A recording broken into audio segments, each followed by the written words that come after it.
I want this to be a place where we can be beautiful together because we see how beautiful we are. We don't have to convince other people of the beauty. We can just exist in it together. Hi, everyone. I'm Amy Devers, and this is Clever.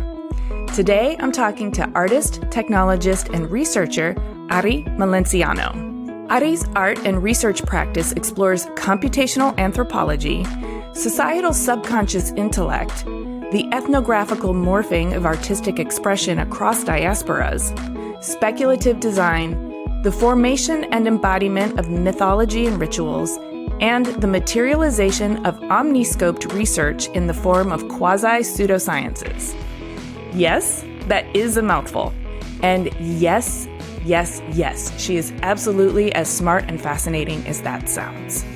She is the founder of Afrotectopia, a cultural institution that is imagining, researching, and building at the nexus of new media art, design, science, and technology through a Black and Afrocentric lens. Afrotectopia has hosted talks on things like creating an anti-racist technoculture and created interactive projects like Metamorphosis, an audio-visual healing environment. An academic and educator, she is currently teaching courses on emerging technologies like AI, art, and design at New York University and Parsons The New School. Her work has been supported and published by Sundance, the New York Times, the Studio Museum of Harlem, New Museum, MIT Media Lab's Space Exploration Initiative, the National Endowment for the Arts, Dean Journal, and so many more. I'm pretty confident that listening to her will change the way you see everything. Here's Ari.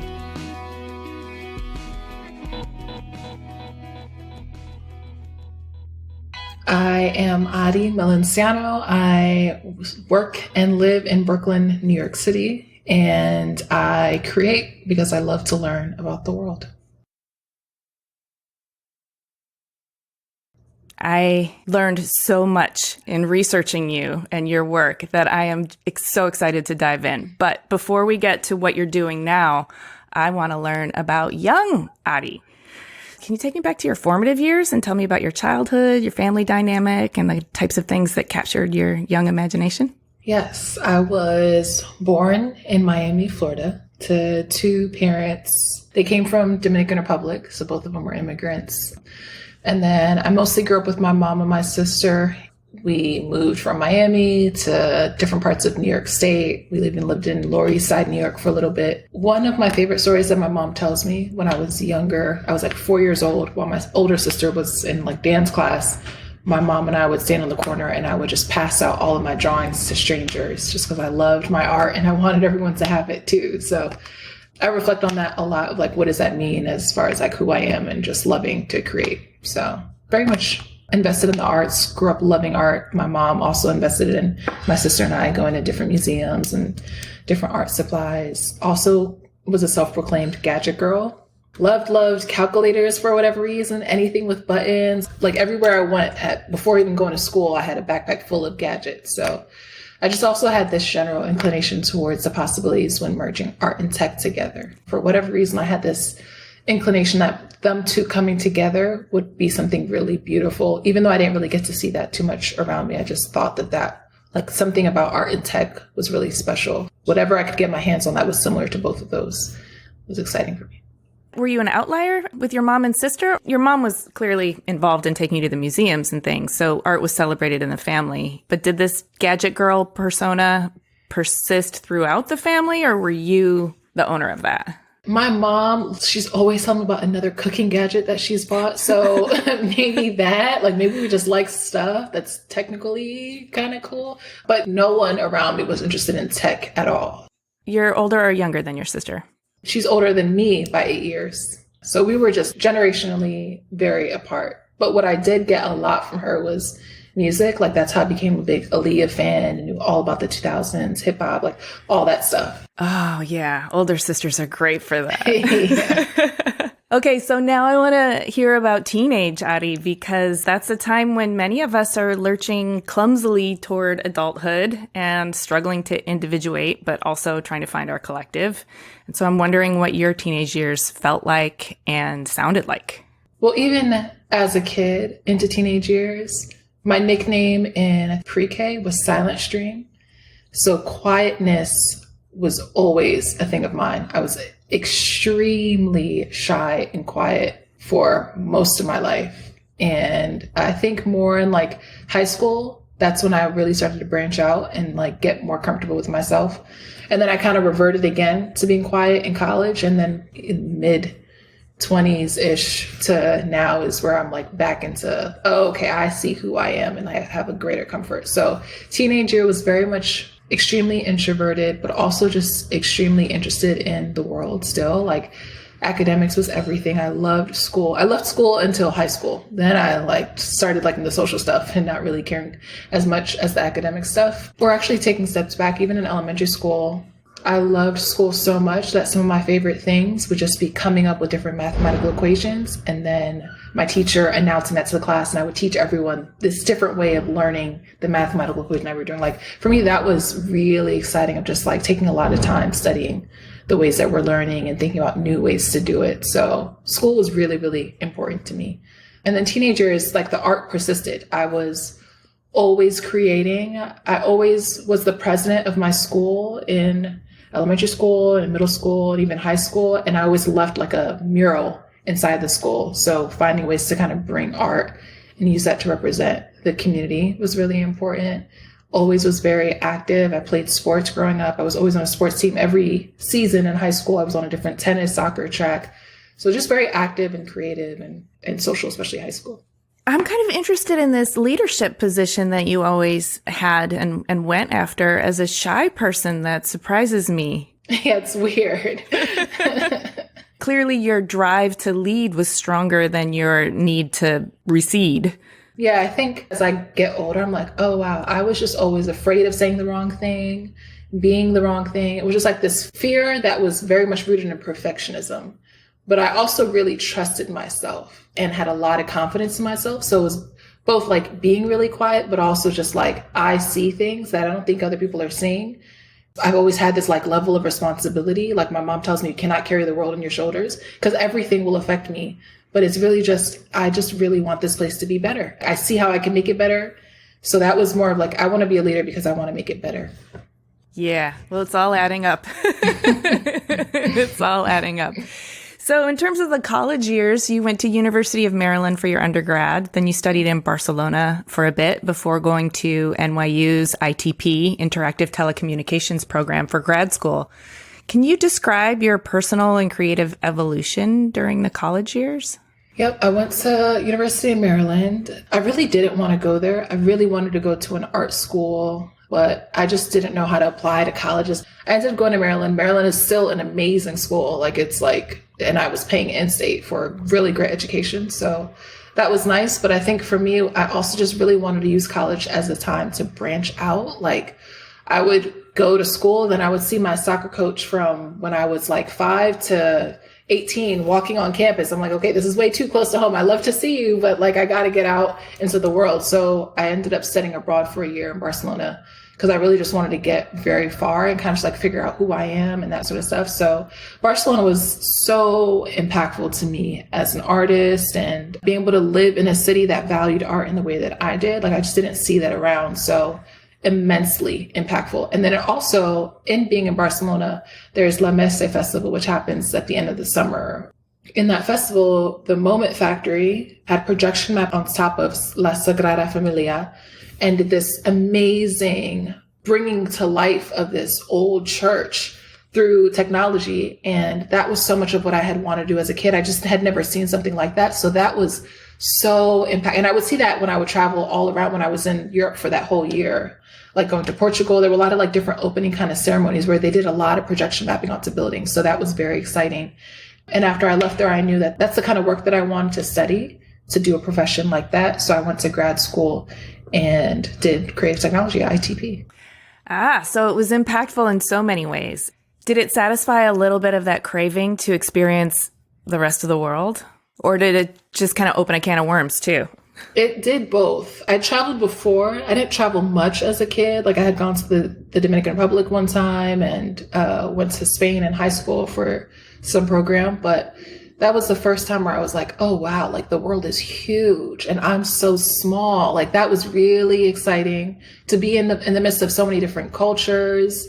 Like I was in college drinking in the US. That doesn't start until 21. I could drink at 18, like be at a restaurant and have pizza and wine. So that was really exciting. But just like being around different people, I think it just opened me up in so many ways. And I was there on my own. I didn't know anyone there. So I'm already a very independent person, but that like really made me even more independent. But yeah, that moment was everything to me. And it also just like, it showed me that there are people out in the world that really, because growing up in the US, like it can be artistic in different areas, but there are actually like cultures that are immersed in the arts, even if they don't actually even realize it, they just live in such an artful way. Yes, that was really a big realization for me at one point too. And I love that you're doing your part to re-artify the United States or from wherever your work is emanating from. Speaking of your work, I'd love to talk about your career trajectory. I know you're an artist, creative technologist, a researcher, educator, academic speaker, and so much more than that. You hack synthesizers, DJ. I mean, it's amazing the breadth of your interests and skills and the way that you put them together to create work. But I'm deeply interested in Afrotectopia. And you founded that in 2017. And I sort of did the math. Was that during grad school or right after? Yeah, during my second year of grad school, founded that. That really came from a variety of different experiences. One being finally in a program, and it just felt like a dream come true, where all the things that I loved were happening at one time simultaneously. Like to be able to learn technology in a way where I had been so intimidated before. Like I had gone to a science and tech magnet program. High school really didn't touch the tech. I would let the guy in my group kind of lead it. And just because I didn't feel confident in myself and I didn't feel like I knew what I was doing, and it stopped me from even trying. So to go to a tech program where I had this natural affinity towards art and tech, but didn't have the comfort of computer science to approach it, to be in a program that taught it in a way where I could bring my artistic skills, like that was a superpower that I had. I didn't have to rely on knowing all these different coding languages. So that gave me a huge confidence boost. And then to go in and create, and I'm learning all of these things about physical computation and creative coding, but I have all this art way that I want to apply to it. That was everything. It was a dream come true. And then the other sides to it of just being in a program where all my professors are white, or at least not Black. And then always being that student in the class where I was raising my hand saying, this doesn't seem like it's very culturally sound, or it's not going to resonate across society. Or like, I felt like I constantly had to advocate because it just didn't exist there. And that was a frustration. So it was a great time, but it was also extremely frustrating. It just very organically came to me of, oh, let me just create a community, because I don't know of a community that exists where it's Black people that are thinking about art and tech, and we have all this access to all these different resources. And I want to make sure that Black people can see themselves in this space, because I didn't really see myself in the space. For whatever reason, I had that inclination, but I didn't see anyone that was doing any of the stuff that I'm even doing today that looked like me. So it was trying to figure out, how can I bridge a community together where we can build each other up and show each other all these different tools and resources, and then also show the world that this community exists and that we should be tapped into and invested in. It just didn't feel like there was much effort in making sure that this kind of people exist in these different programs. Because what was happening in my own program was happening across academia. Like generally, academia is very racially inadequate. Generally, technology is extremely racially inadequate. So I think just like for me, it was very much of, okay, how can I show that this is something that is really valuable, both to ourselves and to others? Well, I mean, you're doing a phenomenal job of that, I think. But for our listeners, can you give us an overview of what Afrotectopia is, like the framework of it? And I know it's evolving over the years, so maybe you can tell us the story of Afrotectopia as it evolves and intertwines with all of the other professional work you're doing in terms of, like, I know you were a creative technologist at Google for a couple of years, and you're on faculty at NYU, and you were an MIT research affiliate. So all of that seems like it's winding around together and creating a very relational field that's super fertile. It was in my second year of grad school and having all those different experiences. And so decided, okay, I really want to create this festival that creates this community and brings all these different people together. So I told my program about it and got immediate support. One professor of mine, Nancy Heckinger, just met with me all the time to help me build out these ideas. And she would say kind of like to slow me down because I wanted to create a week-long festival. And she was like, let's just do a few days. She was my brakes. And I also, the chair of my program, immediately introduced me to whoever he could just to get some support in that way. So it felt great to be a part of a program that maybe they didn't know how to do it themselves, but they saw someone that was really interested in doing it and they invested. So I had a lot of support in that way. And so it started off as a festival. We had it for a weekend. It sold out very quickly after being announced and really didn't take much marketing. It was just putting a few things up on Instagram. And I think it was just something that people already really wanted. And so people found their way to it and it just spread like wildfire. And it's been kind of like an organic sort of success in that way of just like, it's reached people that it needed to reach. And those people have really wanted something like that to exist. And so we all kind of just like built it up. And so it started as a festival. And that was during my second year while I was also building out my thesis project. And then after wrapping my second year up, I had Afrotectopia still, and I was trying to figure out what to do with it. When I graduated NYU, they asked me to stay for an additional year to be a researcher. And so there I did a lot of research on societal implications of big tech.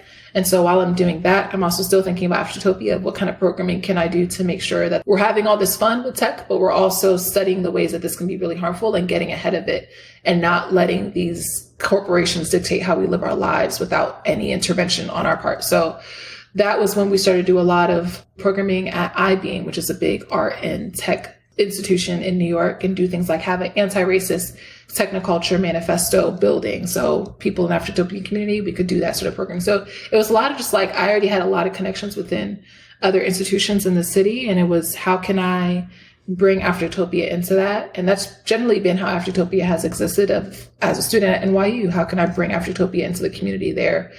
Through my research affiliate with MIT, that was also of a similar nature of, I was asked to do research at the Space Exploration Initiative based off the own work that I had already done. And so for me, it was, okay, well, I already have this community that could be really exciting if we kind of bridge these two and do work in that way.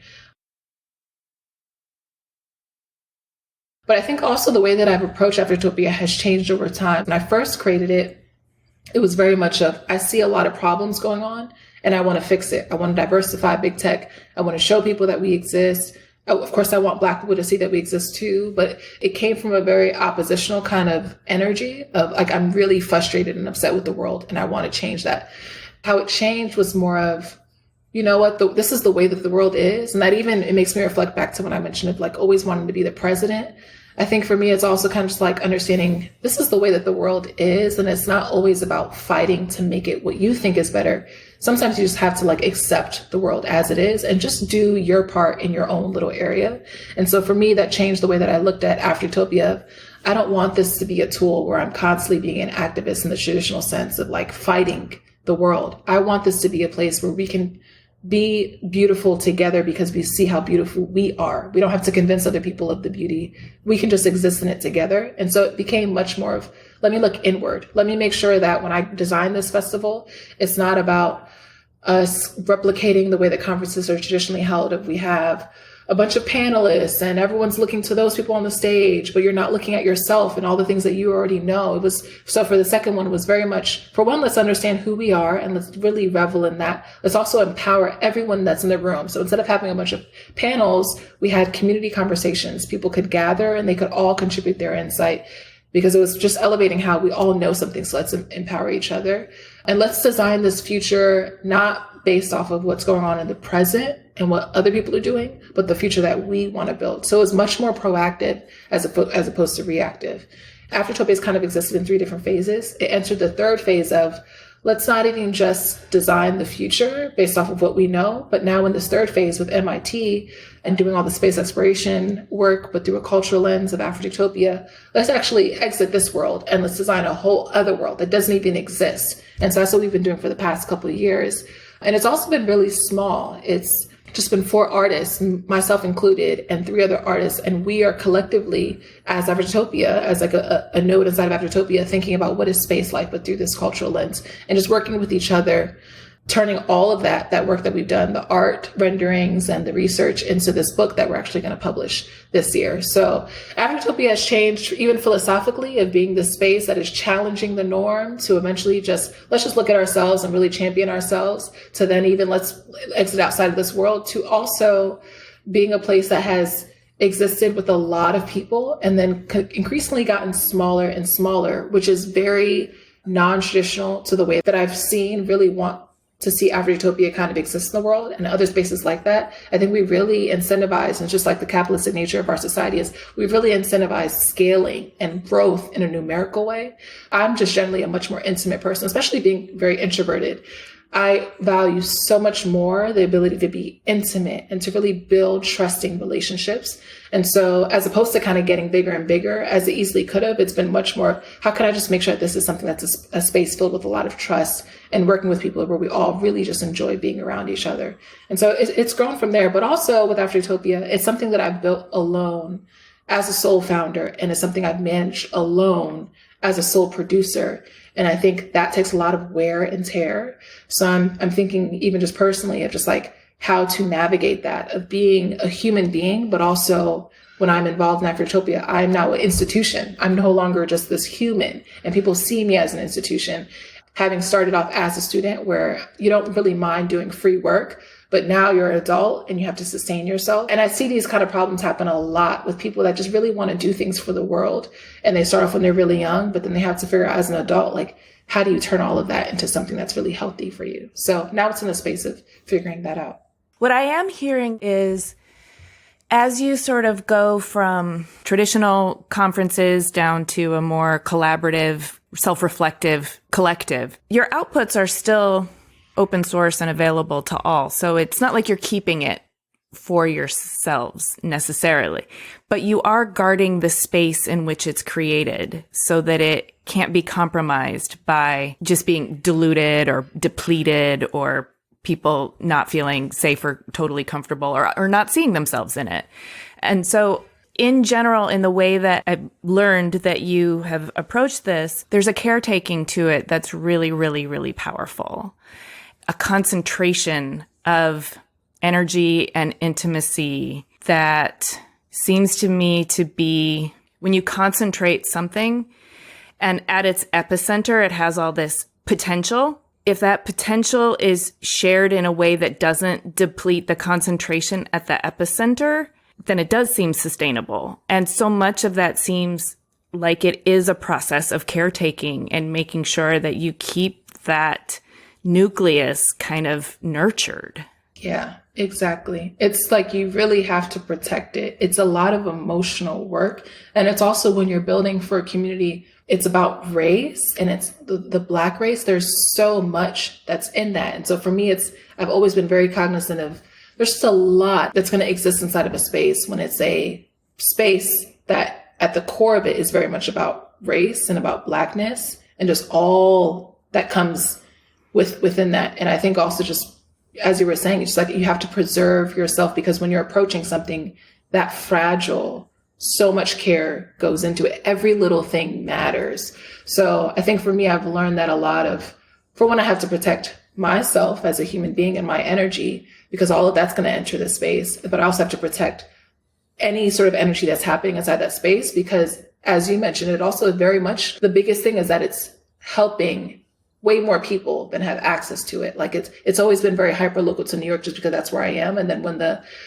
pandemic happened, that actually was a great moment for Afrotectopia, because it allowed me to see, oh, I can actually do things online. And now it's reaching people that have been emailing me to have things in their cities, but it's way too hard to get to. So with our fellowship during the pandemic, we had people that were in different parts of Europe, different parts of Africa, all over the world, that were all coming together and thinking. So I think that was really special, but it's very much about how can you protect that core and that energy when it's so sensitive. Creativity and the race thing makes it a doubly sensitive space. So I can see the need for protection, and I can see you doing it and with a lot of care and thoughtfulness. And I'm wondering how you balance your own sort of career trajectory outside of that. You're taking research affiliates, you're teaching at NYU, you're doing stints at Google. while they seem to complement each other, I'm wondering if they do actually complement each other within you and within your own thought process. Ideally, they would complement each other. Theoretically, they would. In real life, they do not. They like take energy from each other. So with the research affiliates, that was great. Like with MIT, that was amazing because now this is like this intellectual space that I get to use as a foundation to empower the community of Afrotectopia. So that works really seamlessly. And then also my relationship with ITP, that's great because I have such a great support system at NYU ITP. And so whenever I want to bring in Afrotopia and related things, I can do it. Like I even created a course called Afrotopia and Ecologies, and I had that for 2 semesters where students could come and we could learn all about these different philosophies and ways of engaging with technology really quickly. Yeah. With Google, so I worked there full time for 2 years, and that was my first time working in a corporation. Ideally, that could have been a space where I could have built all the things going on around me, but that actually became a time for me to retreat because right before Google, I had just been doing so much working. Like I was running Afrotopia, I was doing my own residencies, I had my own freelance work, I was teaching 5 different classes, I was also an architecture student taking 4 classes. Like I was doing an insane amount of work, and it was just overworked to the point where I just became depleted. And then also I was finding moments where even trying to be very careful with things like Afrotopia, there were tensions because just because you have people that are all coming together that share a certain ethnicity or race does not mean that everyone has the same values and ideologies. So I think that was a really big moment for me of, okay, I have to be even more careful about how I approach all of these things. And it was an amazing lesson for me. So with my time in Google, that was more of me, for one, just being really exhausted, but then also it's such a demanding job that I didn't even have time to do anything outside of that. So I tried to do as much as I could with Afrotopia, kind of building it and all my other stuff, but also I just had to, be as healthy as I could for myself. So I'm no longer working there. I had to just like really take a step back and understand I have to be really intentional and careful about the way that I use my energy and the spaces that I exist within, because if it doesn't align, then it's really going to affect me in ways that I'm so good at covering up with work and being busy, but I can feel it and I can see how my body is feeling. So now that I've taken a step back and I'm a month away from that moment, now I'm just thinking really critically of what is it exactly that I want to do and where do I want to put my energy? Yeah, where do you want to put that energy? Well, I want to unpack that a little bit, but before we do that, I really want to get kind of deep into your creative process because it is fascinating and I want our listeners to hear all about it. One I would love to hear about is metamorphosis because, it's just very exciting. So metamorphosis is this web VR experience where you can go to the website, metamorphosis.fm is the URL. And it's a space that I've designed that uses a few different healing modalities to just be this meditative space. And so the idea for that came from, I was in my apartment in Brooklyn and it was in 2020 and it was just like a constant stream of protesting chants outside my window because it was the midst of the pandemic, but it was also the second uprising of the Black Lives Matter movement. So there was just a lot of frustration and angst in that moment. And I was thinking of things like my previous studies in epigenetics, for one, of just understanding how these traumatic moments really embed themselves in our DNA and they stay there generationally. So I'm thinking about that moment. I'm thinking about the power of being in the midst of protests and chanting along other people and feeling empowered by that, but also the things that we're saying. Are we being critical about the things that we're saying when we're chanting? Like, as good as it can feel to in sync be with other people chanting the same thing, also being mindful of what it is that we're saying because we're encoding that in ourselves. So things like, I can't breathe and no justice, no peace, like the energy around those things, it's a lot for someone to continuously say. So I was thinking about, is there a way where we can kind of reverse the impacts of epigenetics? Is it even possible for it to not be only about pain impacting our DNA, but pleasure impacting our DNA? If we meditate enough, can that reverse something? So I wanted to create a space where it was built off of that, the past studies in epigenetics, but also my studies in psychogeography of this area of studies where it really focuses on your environment impacts you psychologically and how things like if you enter a church or an older bank or just like a place of a lot of importance, the ceilings are much higher. because that is meant to signify to you that you're in the midst of something great and you have a smaller presence, to respect it. So I loved that way of kind of thinking about energy of like, when you enter a space, you know that it's significant. So I wanted to create that inside of Metamorphosis, where I had higher ceilings, also studying how psychogeography talks about how when you have curved kind of walls and the edges, that actually allows for more calmness as opposed to like angular and rigid kind of structures. So everything is very circular. And then also sonically, how different Eastern cultures understand the relationship between different frequencies and different energy centers, like your chakras. Being someone that has studied sound design for a while, I wanted to create soundscapes that merged both the Eastern philosophies of sound with also the utilization of percussion in different Pan-African movements, like with the Haitian Revolution and the use of the djembe drum, and that being a communication method. So blended djembe drums and other African percussive tools with Eastern philosophies on sound design and chakras, and created a soundscape for each of your different chakras as you move through the space. That's just like very hopefully inspiring. I love the energy and the intentionality at the base of it, which is, if epigenetics encode traumas on our DNA, what can we do to either heal those traumas or to counterbalance them with a sort of positive encoding? And I can see you thinking like both a healer and a technologist and, of course, an artist in all of this. And it strikes me as incredibly powerful to also be able to hear oneself reflected in the percussive rhythms that are being deployed. I think so many spaces just have this Western origin or veneer even. And so to be able to be in a space that isn't so Westernized, even if it's in your own mind, Yes, is really, really beautiful. It would seem to be also a kind of quiet and self-reflective and nurturing way to kind of decolonize. yeah. What's the kind of feedback you've gotten from this space? Like, what have people's responses been and how do they feel? It exists out there, but I don't really have any interaction with people that use it. It's just a website. So when I present it, people are excited, but I'm presenting it along with a bunch of other work. So I don't really know what people's actual experience with Metamorphosis is consistently. But from the people that I've talked to one-on-one, back when I first made it, excited about it. I just shared it on my Instagram. I kind of just like make things, share it, and then I move on. So I don't even know. Yeah. Well, that's probably healthy to not get too attached. Is there anything else from your electromedia practice that you want to talk about? I also definitely would like for you to give us the overview of the 2020 Imagineer Fellowship. So things with like my electromedia practice, I am so invested in sound and just like using sound in different ways. So some other things that I've been doing are every summer, springish summer, I grow a garden on my roof and grow my own food. And it's just like I just love plants. And so one thing that I've done more recently is starting to attach these different sensors to my plants to get the electromagnetic energy from the plants, and then put that into my modular synthesizer and then turn that into these soundscapes. So it's like, if I could hear my plants, which I know they emit something, and I don't have the senses right now.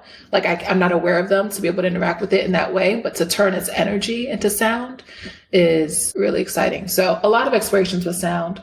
With the 2020 Imagineer Fellowship, that was just one of my favorite moments within Afrotectopia, because we've had 2 festivals and those have been extremely fulfilling, of just seeing the way that people feel in those spaces and the times that we're having together.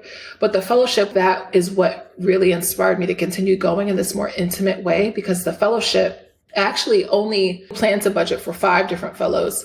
And I met with over 200 people around the world who were interested in doing it. And I was like, oh my God, there's so many amazing. So I extended it to 10. So there were 10 of us fellows that were together for a month and a half. And what we did was I came up with these different, before even announcing the fellowship, I came up with these different areas that we could potentially explore as fellows, and decided the fellows that were selected would be the ones to really decide what work we actually do. And they all wanted to do those that had already been predetermined. So it was great. We just like jumped right in to all of these different issues. Some of the issues were, it was in the time of the pandemic. So it was, how can we create a pedagogy that is culturally sensitive, but also online and like technologically relevant, or those kind of things. A bunch of like of the time urgent ideas and areas to explore. So what we did, the fellowship, the whole purpose of that was using the savings of Afrotectopia, because again, as a sole founder, I don't have time to fundraise. So if I just have some money, I'm just going to figure out, okay, how can I use this creatively to make something with Afrotectopia? So with the savings, it was funding the fellows to just dream. Like all we did was just dream and imagine for a month and a half. I would write everything down. I would create mural boards for them to write their own notes down. And then we also had, while I was interviewing for fellows, so many people were interested in this. And I saw that the biggest thing that they were interested in was just having a community of people that they could talk to about these kind of things, because maybe they're in the middle of places where no one looks like them, or they just aren't in school anymore. So they don't have a place to talk with people that are interested in these kind of things. So in addition to extending the fellows to being more than 5 to now being 10, I also every week held a public convening for us, for any of the people that had applied and for anyone in general that was interested. Generally it was Black only, to come into this Zoom room and we could discuss the ideas, the same ideas that the fellows were doing, but in a public way. And we would also jot their notes down too. They would all put their notes down into a mural board. And the fellows would use everything from the public convening as a foundational understanding of this is where society is right now. This is the way that they're thinking about these issues. And then we would also spend that weekend studying, going through our thesis, researching, and we would turn that into public frameworks, because as you even mentioned, identified, everything about Afrotopia is open source. How can we collectively in a small group ideate and imagine and dream, and then turn all of that over to the public, and what might you all do with it? So I would just turn everything that they had, all these people had thought, and make it into visual graphics to put onto Instagram and Twitter. And then professors and all sorts of people would reach out and say, oh, wow, this is like great. And now I can do this in my classroom. And so it's just like this constant relationship between the public and Afrotopia. I read some of the essays that were the outputs of some of the fellows, and they transported me. I mean, it was really powerful and exciting, and I felt some of the energy, coming through them. And I heard you say this, or maybe I read it, but there's something really powerful about not just the capitalistic practice of paying for someone's immediate value, but investing in them to imagine, because the assumption is that that is valuable. Yeah. And to share that imagination is exponentially valuable. And I just kind of see that whole thing as a mushroom cloud of imagination, which is amazing. And it takes a very cognizant, intentional person to build a space like that, knowing that it's not about a concrete output. And I'm not directing it from the beginning about where we're going. I'm just creating the space to go somewhere. Yeah, that's one of the big things that I learned with Afrotopia.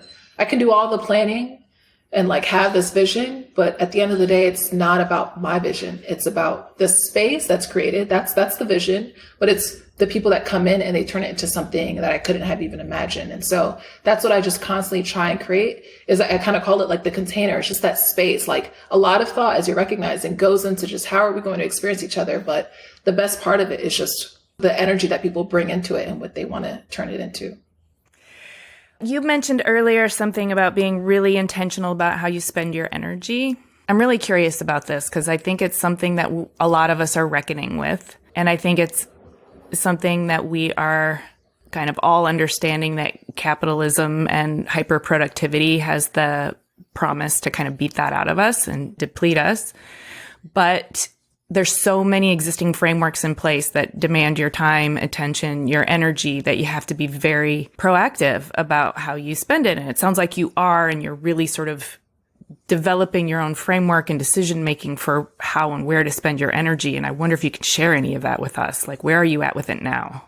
I am very much figuring it out, and I have to fight myself all the time because I'm constantly coming up with business ideas or positions I want to do. And it's okay, Adi, just because you know that you can do that doesn't mean that you should do that. So I'm just floating right now. And I never thought that I would do that, of leave a full-time job and with no plans whatsoever. And really, because I had hustled for so long, now I'm okay to just kind of give myself that breathing room to just figure myself out. No one's relying on me. No one is depending on me.